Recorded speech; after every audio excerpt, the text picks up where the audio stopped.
জ্ঞান দিতে হয়, তাই না? সো আমার ওইসবে আমার চিন্তা নেই।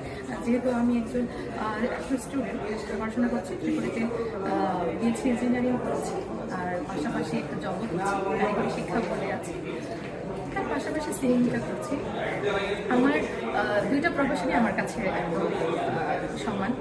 ওই জায়গাটাও আমি অনেক রেসপেক্ট ফিল করি, আর এই জায়গাটাও অনেক ভালোবাসা পাই। সবাই অনেক, যেমন আজকে সিঙ্গিং পেশার জন্যই তো আজকে আমাকে এখানে অ্যাওয়ার্ড দেওয়া হচ্ছে। সো এটার জন্য অনেক অনেক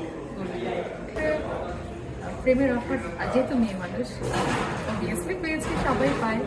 তো আমার আসলে তখন ওই সময়টা প্রেম করে হয়ে ওঠে নাই, এবং তখন ইয়েস নো ওরকম কিছু না। অনেকে ভয় পেত, বলতে পারতো না, ভয় পেত কারণ আমার ভাই একা ভয় পেত, স্কুলে নিয়ে যেত, নিয়ে আসতো। তখন আর ভাবে কেউ বলতে পারে না, মানে এটার হিসাব করে বলতে পারবো।